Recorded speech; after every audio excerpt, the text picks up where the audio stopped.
ბატონო, სასამართლო უკვე დასკვნით ეტაპზეა გასული, სულ რამდენიმე ბრალდებული დარჩა, ვინც სიტყვით წარდგება სასამართლოს წინაშე და სავარაუდოდ მომდევნო პროცესზე შეიძლება ამოიწუროს საქმის განხილვა და მერე უკვე განაჩენს დავალება.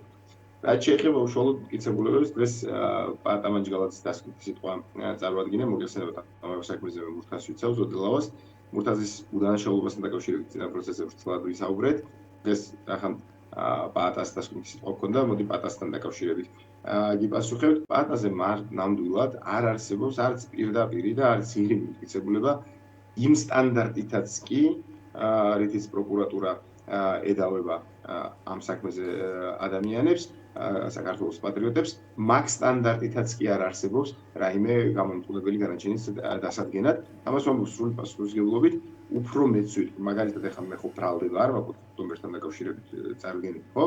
მაგრამ მე ვიყავი აქციაზე, მე დეკლარაციასაც ხარი დაუჭირე. შემდეგ, როდესაც ორბელიანის მოედანზე გადაადგილდა აქცია, მეც შეუერთდი და მეც ვიმყოფებოდი პრეზიდენტის სასახლესთან. გაცილებით მეტი საფუძველი, მე არ ვთვლი რომ მე დანაშაული ჩავიდინო. გაცილებით მეტი საფუძველი და არგუმენტი შეიძლება არსებობდეს ჩემ წინააღმდეგ, ვიდრე მანჯგალაძის მიმართ, იმიტომ რომ მარტივად არის პასუხი ამ კითხვაზე მის დანაშაულს დაკავშირებით. ორბელიანის მოედანზეც კი არ ყოფილა. ეს ხო არის პრეზიდენტის სასახლის ღობის საქმე, ხო? იმ ღობესთან არის გაუგული. იმ მოედანზე არც ყოფილა.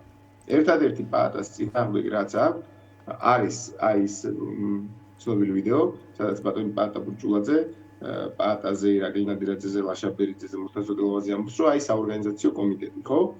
მაგრამ საქმის განხილვის დროს დადასტურდა უყუარად, რომ არავითარი საორგანიზაციო კომიტეტი არ არსებობდა, რომ აქციის ორგანიზება ამ ხალხს, ამ შემადგენლობით არ მოუხდენია.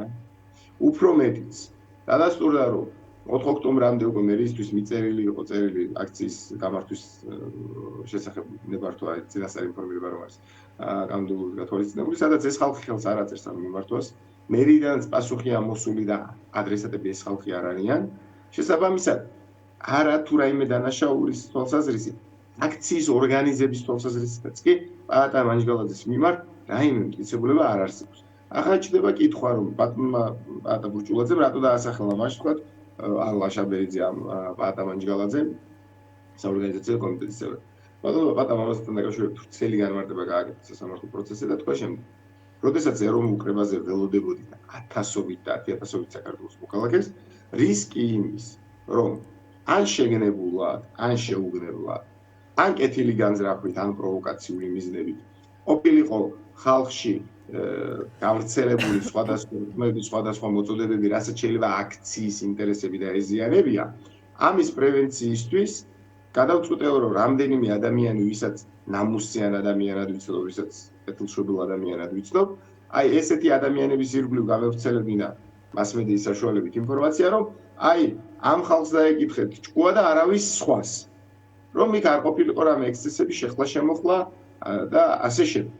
ხოლო ამ ნიშნით, ისე კი არა რომ თქვა ამ 4 ადამიანს შეუთანხმდა და ეკითხა ან რაღაც მსგავსი, ბოდიშით ვიღაცის ზარი შემოვიდა, იმედი ახლა არ გაწყდა. წინასწარ კი არ დაეკითხა, მათ უბრალოდ მიიღო ეს გადაწყვეტილება მხოლოდ და მხოლოდ ექსცესების თავიდან დასარიდებლად. და ამის გამო ეხა ადამიანის დასჯა ამ პირობებშიც კი, როდესაც ტროტუარზე დგომის გამოიჭერენ ხალხს, ამ პირობებშიც კი სრულად დაუსაბუთებელი და უკანონო.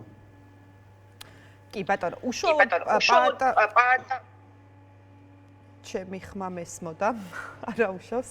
უშუალოდ პატა მანჯგალაძის ნაწილში, ბექა, რა არის მტკიცებულება, რომელიც დევს საქმეში, ანუ რითი ხელმძღვანელობს გამოძიება?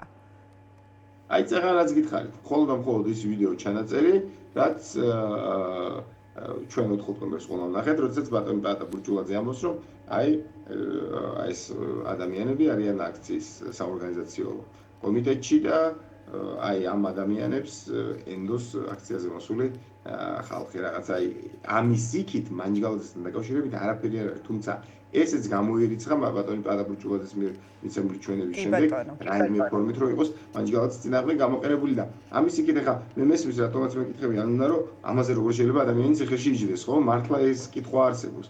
და ამ ნაწილში ახლა საინტერესო იყო ლევან იოსელიანის ინტერვიუ, სხვადასხვა თქვენს ეთერში იყო, თუ სწორად მახსოვს, დიანასთან იყო, სადაც მან კაფიოდ ისაუბრა მანჯგალაძესთან დაკავშირებით. კი ბატონო, სასამართლოს მეგობრის სტატუსითაც ჰქონდა ხო ჩართულობა ამ საქმეში იოსელიანს ვიცით?